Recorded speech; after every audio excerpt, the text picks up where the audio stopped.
Youtou, c'est une presqu'île située à la frontière sénégalo-guinéenne et qu'on ne peut atteindre que par voie fluviale. C'est bien cela, hein, voilà. Allez, le développement avec toi maintenant. Merci à toi, Sarah. Rebonjour à tous. Parlons d'abord de cette rencontre entre le président Macky Sall et les journalistes. Le chef de l'État était ce week-end l'invité de la table de presse pour une discussion à bâton rompu. Retour sur les temps forts de ce débat avec Ousmane Garifaye. Le chef de l'État en mode relâche ce matin. Normal dimanche oblige. Il faut alors se défaire des rigueurs du protocole et de la garde rapprochée, façon pour lui de se rappeler en temps au souvenir du volant. Parfois, le week-end en général. Un week-end pour partager un déjeuner à cette table de la presse sagement décorée. Elle voit arriver un hôte de marque. Il est le 3e invité de la table depuis sa création.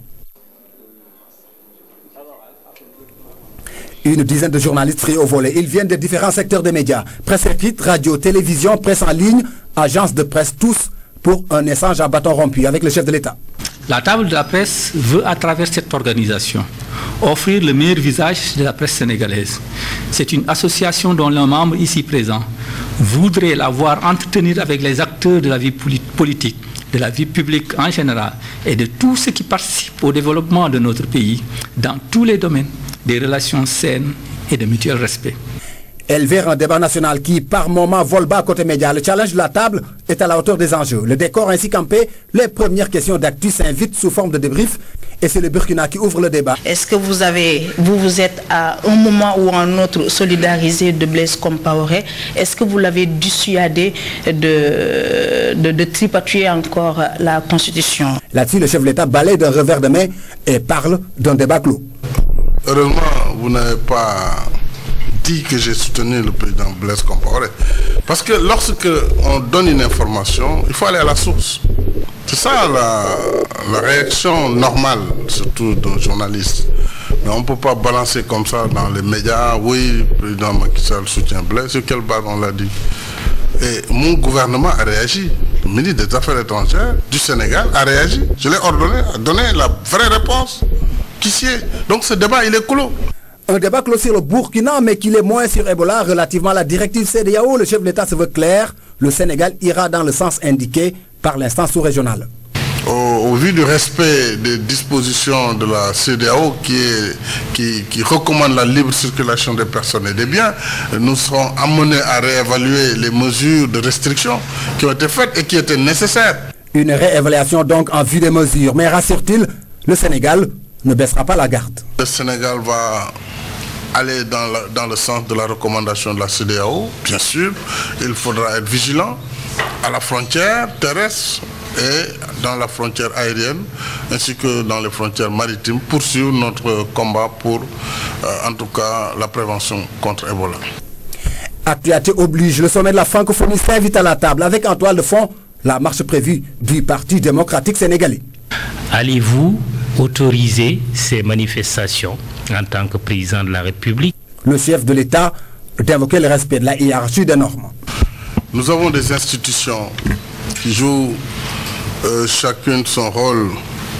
L'autorisation d'une manifestation ne relève pas vraiment de l'autorité du président de la République. Un ressort qui échappe en première instance, mais rassure-t-il, rien ne devrait se faire en dehors des règles de la République.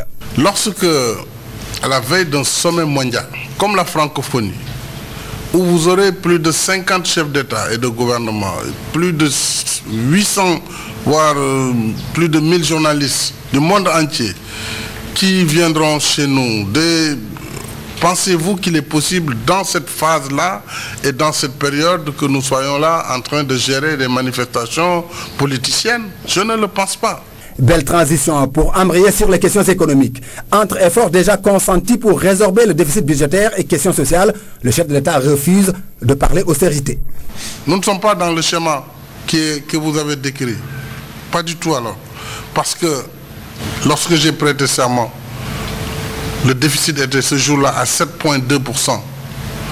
Et moi j'avais des impératifs sociaux urgents. L'aide au monde rural. Parce que 2011 a été un hivernage catastrophique. Urgent. Il fallait mettre 30 milliards. On l'a fait. Donc, on accroissait le déficit public. La Sénélec, il fallait rajouter 65 milliards Je dis au fond, je suis obligé de le faire. On l'a fait. On a mis également 34 milliards pour le monde rural pour préparer la campagne de 2012. Ce n'est pas de l'austérité, madame. Par contre, pour tenir cela, il fallait parallèlement réduire les gaspillages, les niches de gaspillage. Si vous ne réduisez pas... Le téléphone, on était à 25 milliards. Je décide de le ramener au maximum à 11 milliards. C'est déjà tout ce que j'ai affecté à la bourse de sécurité familiale. Donc on enlève les mauvaises dépenses, la mauvaise graisse comme on dit, les dépenses non productives, on se serre les ceintures un peu, on réduit le train de vie de l'État, c'est vrai, on génère des ressources qui sont redistribuées vers des secteurs sociaux. L'affaire ArcelorMittal, la découverte du pétrole, la réduction des denrées de première nécessité, relation avec le patronat, aucune question n'a été laissée en rade. Presque 3 tours d'horloge de discussion à bâton rompu. Suffisant pour le chef de l'État de saluer un format qui colle aux enjeux du moment. C'est un format tout à fait exceptionnel et relax. D'abord, c'est moi qui viens à l'invitation de la presse, c'est ça la différence. Et bon, c'était vraiment absolument relax. Bon, ils pourront voir aussi dans l'avenir comment resserrer les questions parce que ça a été un peu long, mais très utile. Les hôtes du président, eux, restent satisfaits des réponses qu'il a apportées sur les questions d'actualité.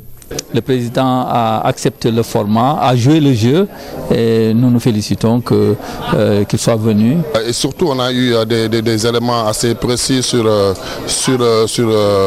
déroulement du plan Sénégal émergent. Ainsi, chaque mois, la table reçoit un membre du gouvernement pour un décryptage des questions d'actualité et de gouvernance. Un débat où toutes les questions de l'heure ont été abordées. La francophonie invite les États membres à doter le secteur culturel de moyens nécessaires à son rayonnement. D'après l'institution, les industries culturelles peuvent être porteurs de croissance économique. D'ailleurs, la rencontre de Dakar prendra en charge cette problématique, nous dit Dahaba. Oublié par la psychose de l'épidémie d'Ebola qui sévit dans la sous-région. Pour ne citer que des cas, au niveau de l'hôtel Terubi, il y a 200 millions de pertes de manque à gagner. Au niveau de King Fahd Palace, il y a près de 600 millions de manque à gagner. Toutes nos excuses. Donc, c'était là le point de presse des industries hôtelières qui, justement, faisaient le point sur leur situation actuelle avec le virus Ebola qui constitue, justement, un frein à leur développement. En raison du virus Ebola, justement, les industries hôtelières peinent à faire de gros chiffres d'affaires. Je vous l'annonçais tout à l'heure, la francophonie invite les États membres à doter le secteur culturel de moyens nécessaires à son rayonnement. D'après l'institution, les industries culturelles peuvent être porteurs de croissance économique. D'ailleurs, la rencontre de Dakar va prendre en charge cette problématique. Apparemment, l'élément n'est pas en place. Nous allons justement poursuivre cette édition pour parler tout à fait d'autre chose. Insertion des jeunes de Kédougou à travers le domaine agricole de Itato. Ils sont environ 100 jeunes à offrir leur service au chantier en construction. Le programme prévoit également d'aider d'autres producteurs à se regrouper en groupement d'entrepreneurs agricoles, à l'image de Saliou Conté, un technicien sorti du lycée technique et minier de Kédougou. Ibrahima Djidjou. Nous sommes sortis là-bas avec le diplôme en formation, surtout dans la menuiserie métallique. Bon, moi, auparavant, j'avais mon grand-père qui avait un tracteur. Alors je conduisais comme ça avec lui, quoi. Ce jeune technicien est un des membres du GIE qui s'occupe du nettoiement et de la production de matières agricoles à Kédougou.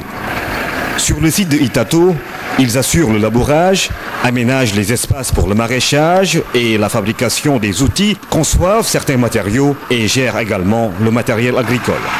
Salou est le représentant du volet insertion des jeunes de l'UAP, l'unité d'apprentissage et de production du lycée technique industriel et minier de Kédougou, soit une 60aine de diplômés formés dans divers métiers. Malgré les nombreux sites d'orpaillage, la tentation du métal précieux, ils ont fait le choix de l'agriculture. Pourquoi? Parce que, vous savez, l'or, comme le disent les scientifiques, c'est quelque chose qui va finir un jour. Et imaginez qu'un jour, on dit que Kédougou, il n'y a plus d'or. Qu'est-ce qui va se passer? Et en réalité aussi, aucun pays ne se développe avec les mines. C'est seule l'agriculture qui peut développer un pays. Alors nous, c'est ce qu'on a compris. Et aujourd'hui, la Prodac est une opportunité pour nous pour vraiment freiner ce fléau. Zone minière, Kédougou est, paradoxe, l'une des régions les plus pauvres du Sénégal. Et le chômage des jeunes reste une véritable problématique. Avec la prolifération des sites traditionnels d'exploitation de l'or, les dangers qu'ils occasionnent sur l'environnement et la santé des populations, le retour à la terre devient un enjeu économique, mais surtout social. L'État a fermé les bureaux, ne serait-ce que pendant l'hivernage, pour les réorganiser. Parce qu'on s'est rendu compte que l'intérêt était très peu. Ce sont les populations des pays limitrophes, les Maliens, les Burkinabés et autres, qui ont une grande expérience, qui gagnent le plus. Les Sénégalais se limitent le plus souvent à faire du petit commerce, mais il y a peu d'intérêt économique pour les populations. Donc à nous maintenant de les réorienter vers l'agriculture. Le domaine agricole communautaire de Itato est logé dans l'arrondissement de Bandafassi, qui regroupe 4 communes, Nénéfetcha, Tomboron-Koto, Dindifelo et Bandafassi, pour une population de plus de 65 000 personnes. L'engouement de ces derniers devrait aider à résoudre le problème de l'emploi jeune. Si on le fait, on n'a pas plus besoin d'amener nos enfants du côté de Dakar ou bien du côté de Thiès pour trouver de l'emploi. Moi, je pense qu'aujourd'hui, c'est une occasion pour dire aux enfants et aux populations de l'arrondissement de Bandafassi que les possibilités sont là. Il reste uniquement que les gens s'investissent pour qu'on puisse aboutir, n'est-ce pas, à des lendemains meilleurs. Pendant longtemps, vraiment, la jeunesse criait ici, vraiment, manque de travail. Mais aujourd'hui, c'est un programme qui vient à son heure pour la jeunesse, surtout dans la commune de Bandafassi. Parce que c'est des jeunes vraiment qui quittaient ici, qui allaient dans les zones aurifères, qui allaient vers les zones urbaines. Mais aujourd'hui, quand même, ça permettra quand même de retenir cette jeunesse qui est là, de travailler la terre. Une centaine de jeunes va travailler sur le chantier de Itato, qui sera livré dans environ 2 mois. Et d'autres vont rejoindre en tant que producteurs. Ils seront encadrés par des techniciens pour à la fin constituer des groupements d'entrepreneurs agricoles. Nous quittons le sud-est pour le sud proprement dit, pour aller à Youtou. Youtou, une presqu'île située à la frontière sénégalo-guinéenne. Youtou, que l'on ne peut atteindre que par voie fluviale. Son enclavement constitue un problème majeur à son développement. Kaltoum Gueye. Youtou, un village niché à l'intérieur des Boulongues de Ziguinchor. Une presqu'île célèbre grâce à sa cérémonie de bois sacré. Les enfants du terroir viennent de partout pour participer au Boukout. Le Boukout, tout le monde est obligé de venir. Tout le monde est obligé d'amener ses enfants. Si vous ne le faites pas, vous êtes exclu du village. Donc vous avez vu Youtou, en 95 peut-être qu'il y avait une centaine.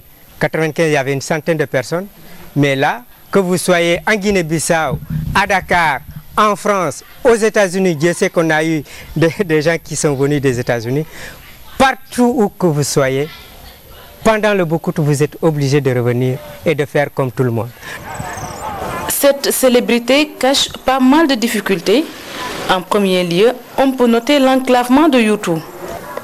Puisque c'est une presqu'île, la seule issue maintenant que l'on a, c'est le fleuve, à partir du pont Nyambalan. Et là, c'est un calvaire, parce que ce n'est pas tous les jours que les pirogues sortent.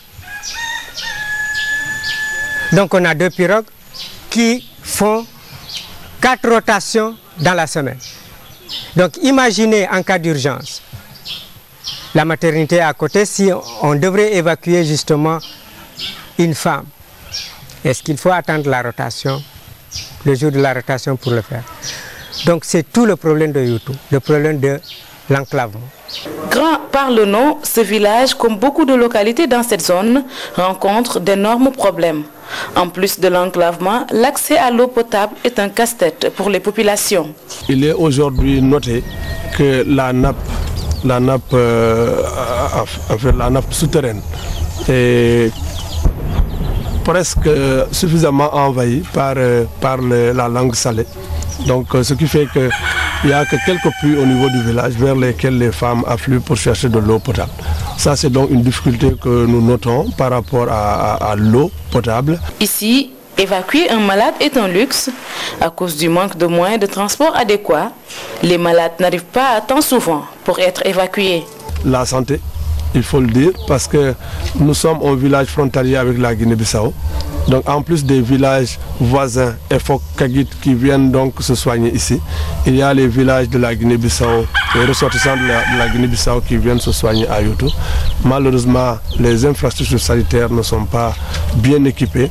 D'accord. Il n'y a qu'un infirmier qui est là, qui essaie de travailler en coordination avec les dames qui travaillent au niveau de la maternité. Il arrive des fois, on est des malades, mais on n'a pas les moyens pour la monnaie au niveau district.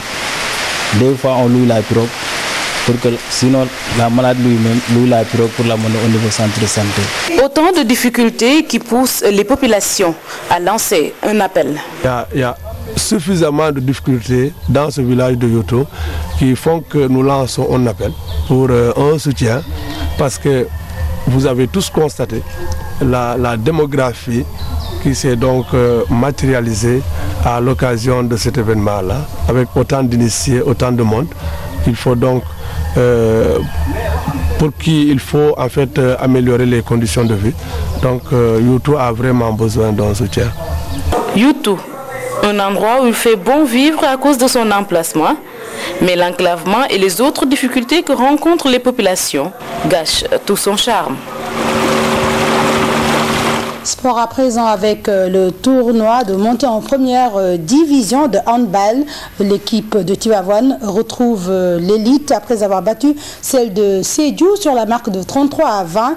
La deuxième rencontre en dames opposait le handball club de Nioro au Giraffe de Dakar. Score 18-17, le compte rendu de Souleymane Touré.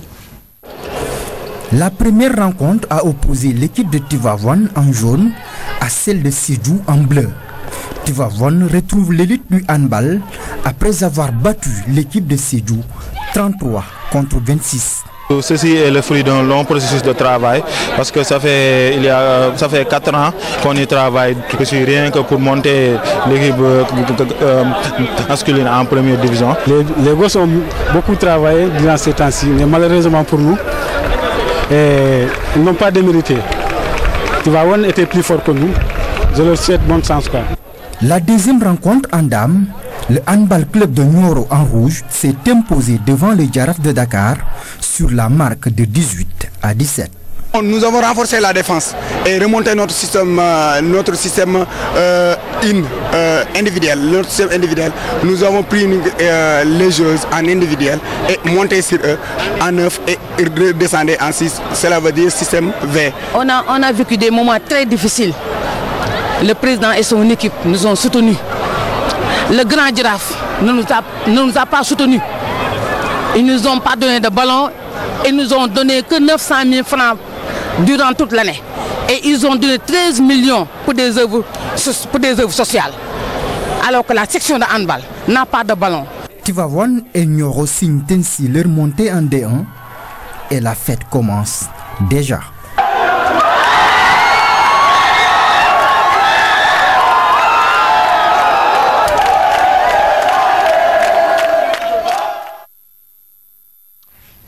Sport toujours, mais football cette fois-ci avec la finale de la Coupe du Parlement. L'Olympique de Ngor s'est imposé face à Guédiawaye FC. Les temps forts de ce match avec Souleymane Touré.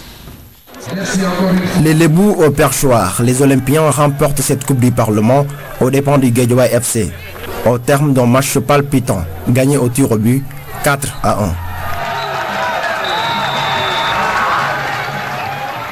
Pourtant d'entrée, c'est le Guédiawaye FC qui se signale, notamment avec le Nigérian Kinsley. Les banlieusards poussent, le duo Moussa Diallo-Kinsley donne des sueurs froides aux défenseurs de Ngor. Mais les Lébous vont mettre le pied sur le ballon et c'est Yannick qui tente des exploits en solo. 0-0 à la pause. C'est vrai qu'on est en coupe physiquement, mais quand même on tient. Maintenant, il va falloir gagner le milieu de terrain, être beaucoup plus conquérant pour pouvoir les déstabiliser un peu. De retour des vestiaires, GFC se montre plus tranchant, surtout sur le côté droit. À la 41e minute de jeu, Mamcher Samb concrétise cette belle action, 1-0. Et bientôt 2 à la 51e minute, grâce à un autre Nigérian, Sunday. À ce moment, le match est plié. Mais Sidatsar sonne la révolte et apporte 3 changements, dont son gardien de but.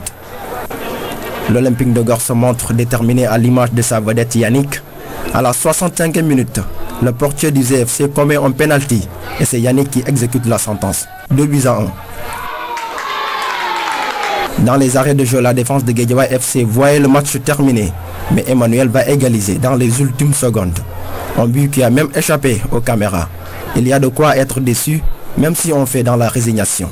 Dessus, non, on était en préparation. Ça aurait été bien de gagner cette coupe, mais il ne faut pas oublier que l'objectif principal, ce n'était pas de gagner celle-là, mais c'est plutôt de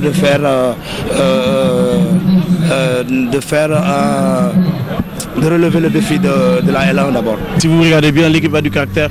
C'est vrai qu'on les a laissé le ballon. Presque toute la première mi-temps, on a été malmené. Et c'est vrai qu'on a concédé 2 buts, c'était évident. Maintenant, nous, en deuxième mi-temps, avec les changements, le coach a fait. Ça a été payant et on est parvenu à marquer 2 buts et carrément renverser la vapeur. Ngor remporte ainsi la Coupe du Parlement et se signale d'emblée à quelques